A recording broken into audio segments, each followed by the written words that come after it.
You're doing 60 on a two-lane road at 11 p.m., high beams, cutting a tunnel through the dark, radio low, and you feel that particular kind of calm that only exists right before something terrible happens.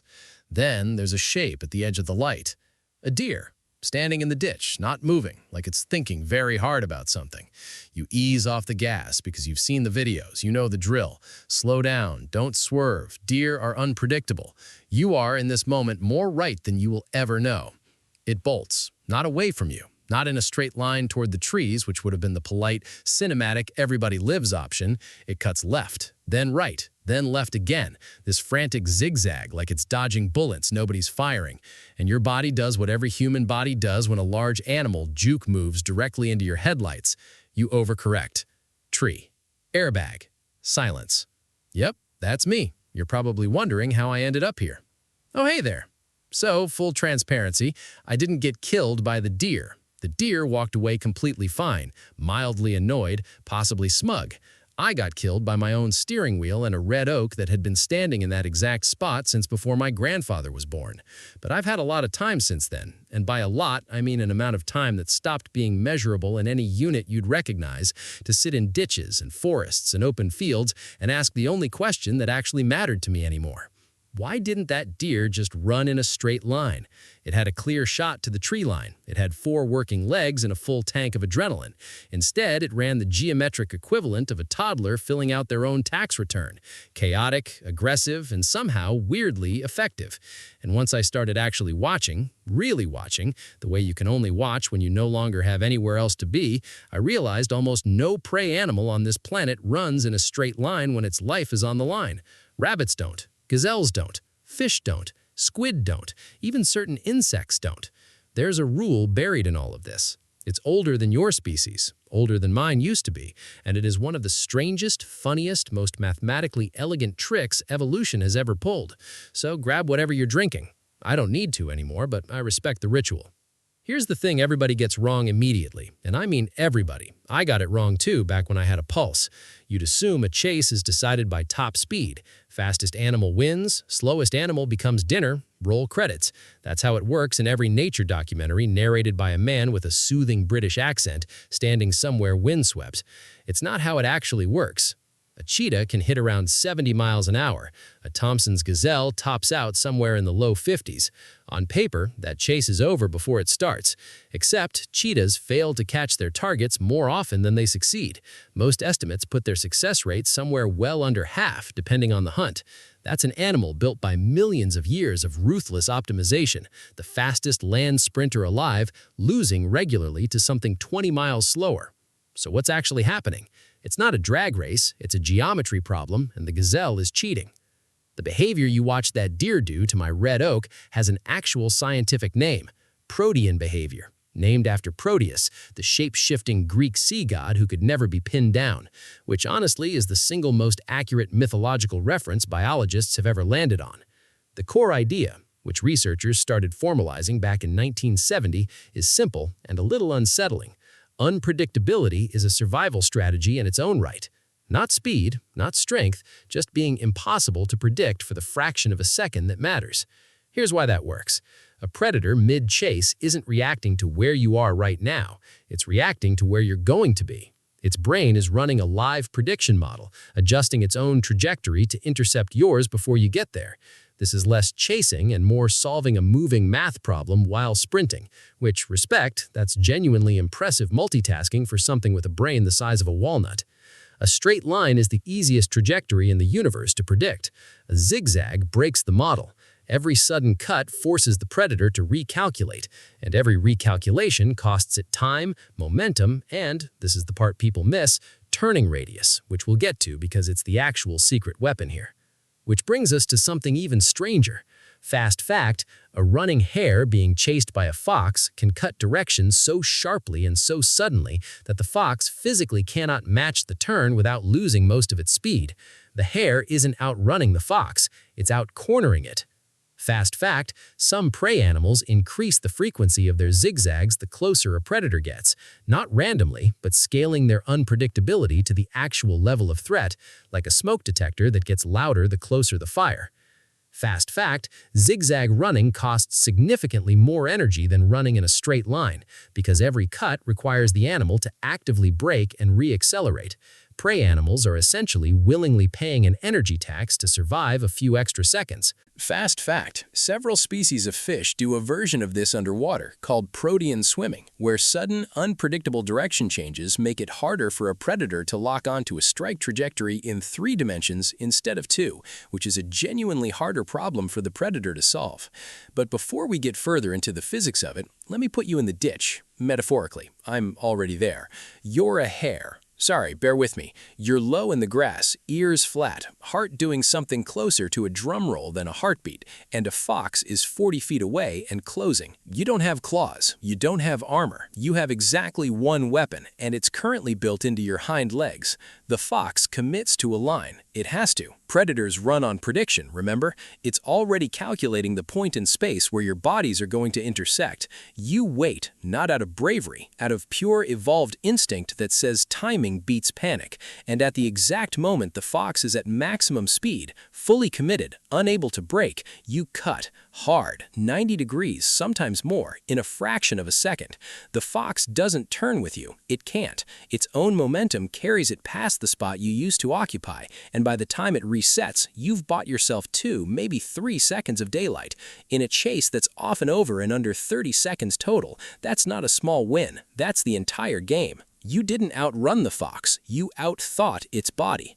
Okay, here's where it gets genuinely elegant, and I say that as someone who used to find geometry insufferable in 10th grade and has since had, again, an unreasonable amount of time to reconsider that opinion.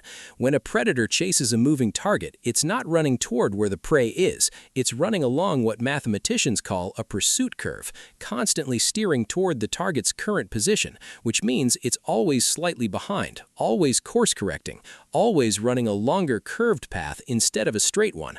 Meanwhile, mass matters enormously here.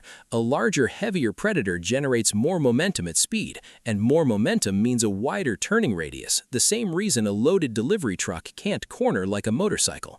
A hare weighs a few pounds, a fox weighs considerably more. That mass difference means the fox's turning radius is meaningfully worse than the hare's, even though the fox might be faster in a straight line. So the hare's entire evasive strategy is built around exploiting a law of physics the fox cannot opt out of. It's not cheating, exactly. It's just picking the one battlefield where its disadvantage in size becomes an advantage in maneuverability. This is less master strategist and more tiny caffeinated accountant who found the one line item in the tax code that works in their favor and is going to abuse it forever. And it's why the fastest animal doesn't automatically win. Speed wins straight lines. Turning radius wins chases. Evolution figured this out roughly several million years before we figured out how to write it down in an equation. Myth: zigzagging is just blind panic, a prey animal losing its mind and running in random directions because it's terrified. Reality: false, and this is one of the most persistent misunderstandings out there. The unpredictability is not chaos for chaos's sake, it's constrained. Prey animals zigzag within the actual physical limits of their own bodies, timed to specific moments, usually right as the predator commits to a strike or a sprint, rather than continuously and randomly the whole chase. A hare doesn't zigzag for the entire pursuit. It often runs relatively straight until the critical moment, then unloads the unpredictability exactly when it costs the predator the most. Why it's false? True random panic would actually be a worse strategy because a panicking animal wastes energy constantly and telegraphs nothing useful. What you're watching isn't a nervous breakdown, it's a rehearsed, evolved routine that just looks like panic to an untrained human eye, which, no offense, is most of you. I want to be careful here, because this is the part where documentaries usually get lazy and just slap a human emotion onto an animal brain and call it a day. So let's be precise about what's known, what's likely, and what's still just an educated guess. It's known that the decision to flee and the initial direction of that flight involves extremely fast neural processing. Prey species that face regular predation pressure tend to have startle and escape reflexes that operate well below the level of conscious thought, as we'd define it. This isn't the animal weighing options like a chess player. It's closer to a smoke alarm going off. automatic, immediate, no deliberation required. It's likely that stress hormones flooding the system during a chase sharpen reaction time in the very short term, which is part of why animals can execute movements under predation pressure they genuinely cannot replicate in a calm test environment. You can't ask a hare to zigzag on command in a lab and get the same numbers you'd see with an actual fox behind it. Fear is, biologically speaking, a performance enhancer with a very narrow use case.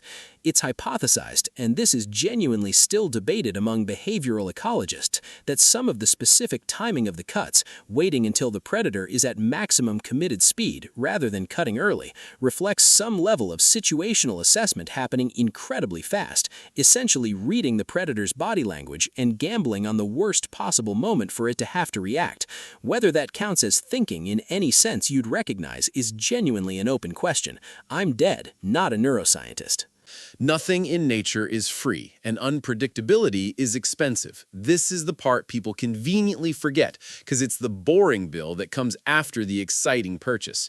Every hard cut a fleeing animal makes requires active braking, which means burning through fast-twitch muscle fiber reserves that don't recover quickly, generating heat the body then has to manage, and spending glycogen at a rate that a straight-line sprint simply doesn't demand. This is why you'll almost never see an animal zigzag when there's no immediate threat. Prey animals don't practice this for fun on a Tuesday afternoon. They save it, like a limited-use ability with a cooldown timer, and deploy it only when the alternative is being lunch. Which is also why exhausted or injured prey animals are disproportionately more likely to get caught, not necessarily because they're slower, but because their evasive maneuvers degrade first. The zigzag is often the earliest thing to go when energy runs low, long before top speed drops off noticeably. Predators, whether they consciously understand this or not, tend to target individuals already showing signs of fatigue, which is a large part of why weakest of the herd isn't really about pure physical weakness. It's about who's run out of unpredictability first. Let's ground this in actual numbers, because I promised you real science and not just a ghost's vibes. Cheetahs, despite being the fastest land animal on the planet, fail to catch their prey in a large share of their hunting attempts. Commonly cited figures put unsuccessful chases well above the successful ones. Think of it like a professional free-throw shooter who still misses more than they'd like. Elite performance, still far from guaranteed, because the target gets a vote. Studies tracking hares and rabbits during pursuit have documented turning maneuvers so sharp that a chasing predator loses a significant fraction of its speed just attempting to match them, sometimes losing more speed in a single missed turn than it gained in the preceding several seconds of straight-line sprinting. That's the entire chase, decided in about half a second of geometry. And on the flip side, pronghorn antelope, which we'll get to properly in a minute, can sustain speeds around 55 miles an hour over long distances, a capability that seems wildly disproportionate to any predators currently living alongside them in North America. That mismatch isn't a coincidence, and it's one of my favorite plot twists in this entire topic. Here's where I get to tell you evolution occasionally leaves ghosts, pun very much intended. Pronghorn antelope, the fastest land animal in the Western Hemisphere, mostly run in relatively straight, sustained sprints instead of the sharp, evasive zigzags we've been talking about, which seems to break everything I just told you. Why would the same evolutionary logic that built the hare's zigzag build the pronghorn's straight-line speed instead? The leading explanation is genuinely one of the eeriest ideas in evolutionary biology. Pronghorn evolved their extreme sustained speed to escape American cheetahs, a now extinct predator that vanished roughly 10,000 years ago. The pronghorn's current predators, wolves and coyotes, aren't fast enough or built for the kind of pursuit that would ever require it to unlock that top gear. It's still running from a ghost. It's outrunning a threat that hasn't existed for 10 millennia at full commitment every single time. I relate to this on a personal level for reasons I'm sure are obvious. The lesson here is that a straight line isn't automatically the wrong choice. It's the right choice when your actual advantage is sustained speed and endurance rather than agility, and when your predators, current or apparently ancient and extinct, can't match that endurance over distance. Zigzagging is optimal against agile, fast-accelerating ambush predators. Straight-line sprinting is optimal against predators that rely on stamina-based pursuit. Different threats, different math, different survival strategy. Fast fact: zebras, despite popular belief that their stripes exist purely for camouflage, are also hypothesized to create a visual motion dazzle effect in a running herd, making it harder for a predator's eye to lock onto and track one individual animal's exact trajectory within the group. Fast fact: some antelope species perform an exaggerated stiff-legged jump called stotting or pronking, bouncing straight up with all four legs extended, immediately in front of a predator, seemingly the opposite of running away. It's now widely believed to function as an honest signal of fitness, essentially the animal telling the predator, "I've got so much spare energy, I'm wasting some right now. You will not catch me, please don't bother." Fast fact: squid and scuttlefish achieve a version of protean escape underwater through jet propulsion combined with sudden ink release, creating both an unpredictable movement and a decoy silhouette in the same maneuver, nature inventing the smoke bomb long before any action movie did. Fast fact: fish schools use something researchers call the fountain effect, where the school splits around an incoming predator and reforms behind it, which isn't really any individual fish's clever plan. It's thousands of simple local decisions producing a coordinated illusion of intelligent group evasion. Speaking of terrible decisions, let's talk about the ones that don't work. Myth: zigzagging is a universal defense that works against any predator in any situation. Reality: false. Zigzagging is specifically effective against fast, high-momentum pursuit predators that struggle to match sudden direction changes. It's considerably less effective against ambush predators which don't chase at all. They wait, hidden, and strike from extremely close range, where a zigzag doesn't have time or distance to matter. It's also far less effective against coordinated group hunters like wolves or African wild dogs, where one predator can simply anticipate the zigzag and let a second predator intercept the new trajectory. Why it's false: the zigzag exploits a specific weakness, a single predator's turning radius during a committed high-speed chase. Take away the chase or take away the single, and the whole strategy stops working. Evolution didn't build a universal cheat code. It built a very specific answer to a very specific kind of question, and animals that rely on it against the wrong predator learn that lesson exactly once. You didn't think predators just accepted defeat and went home, did you? Evolution doesn't work like a video game where one side gets the upgrade and the other side just stays sad forever. This is an arms race, and predators have their own counters. Group hunters like wolves and orcas essentially route around the zigzag problem entirely by making it a numbers game instead of a geometry game. If one hunter can't match the turn, a second or third one is already positioned to intercept wherever the prey ends up. The individual prediction problem becomes a collective coverage problem, and coverage is much harder to dodge than a single chaser. Ambush predators like leopards or many big cats sidestep the whole issue by refusing to have a long chase at all. Why try to out-corner something with a worse turning radius when you can just get close enough, undetected, that the chase lasts under 3 seconds and the prey never gets the distance needed to execute a meaningful zigzag in the first place? It's less win the geometry problem and more make sure the geometry problem never happens. And some predators, cheetahs among them, have evolved their own version of unpredictability during the chase itself. Sudden lateral movements and feints mid-pursuit that are thought to help, or at least partially compensate, for the prey's own evasive cuts. The chase, when you slow it down, isn't one predictable animal versus one unpredictable animal. It's two unpredictable animals gambling against each other in real time, and the margin between life and death is often measured in single-digit inches. Evolution looked at this entire arrangement and somehow approved every version of it simultaneously. One more number worth sitting with. Some field studies tracking predator-prey chases have found that the majority of a chase's outcome is effectively determined within the first several seconds, specifically within the first couple of direction changes, rather than over the full length of the pursuit, meaning most of what looks like a long, dramatic chase across open ground is often functionally already decided. The rest is just the two of them finding out. That's the equivalent of a boxing match being decided in the first exchange and then both fighters spending the next 10 rounds figuring out what already happened. I keep coming back to timing because genuinely, it's the single most underrated variable in this entire subject, and it's the part every wildlife documentary skips because it's less visually dramatic than the chase itself. The exact moment a prey animal chooses to cut isn't arbitrary. Evidence across multiple species suggests the cut tends to happen when the predator is at or near its own maximum committed speed, the point at which the predator has the least spare capacity to adjust. Cut too early while the predator's still accelerating and flexible, and it simply adjusts with you, no cost incurred.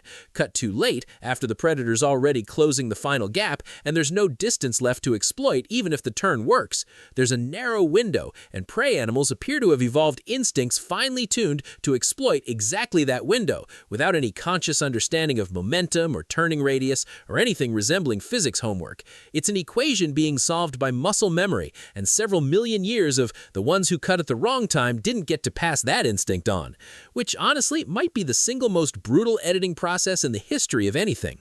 One more twist, because nature loves twists more than any screenwriter I've ever met, living or otherwise.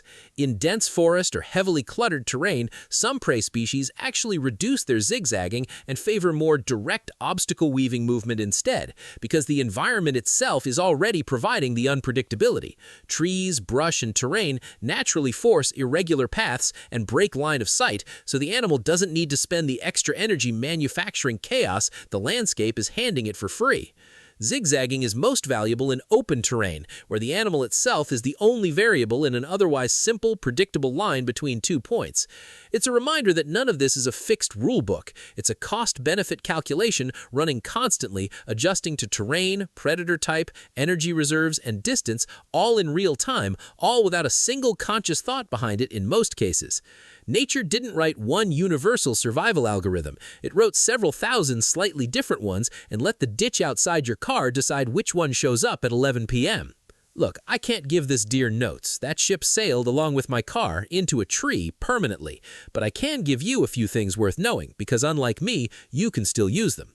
1. If a deer or any large animal is near a road at night, slow down and prepare for unpredictable movement, not because the animal is being deliberately erratic, but because zigzagging under panic is a deeply hardwired instinct that doesn't switch off just because the predator chasing it happens to be 2,000 pounds of steel instead of a coyote. 2. Never assume a fleeing wild animal is running away from you in any predictable direction. Its brain is not solving get away from the human. It's solving become impossible to predict, and you are tragically just as unpredictable a target to it as any fox. 3. If you're ever in a genuine situation where you need distance from something faster than you, and I sincerely hope you never are, sudden direction changes exploit turning radius far better than trying to simply outrun a bigger, faster pursuer in a straight line. Geometry doesn't care about your feelings, but it will absolutely work in your favor if you use it right. 4.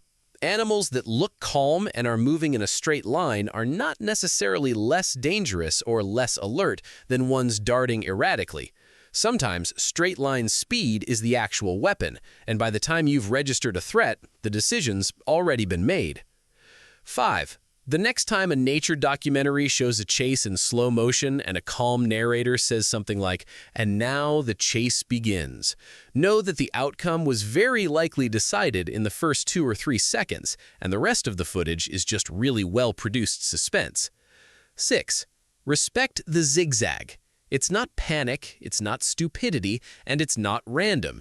It's one of the most refined pieces of applied physics in the natural world, running on instinct instead of a calculator, and it's been winning chases since long before either of our species showed up to watch. I've spent what feels like an unreasonable stretch of eternity in ditches, forests, and the occasional parking lot watching this exact drama play out between animals that will never know they're doing advanced applied mathematics with their spinal cords. It never stops being funny, it never stops being beautiful, and every single time, some part of me still wants to yell at the predator to just try cutting the corner a little tighter next time. They never listen. Neither did that tree, apparently. Anyway, that's the deer, that's the road, that's the whole reason I'm out here instead of wherever people are supposed to end up. If you want more videos like this, subscribe.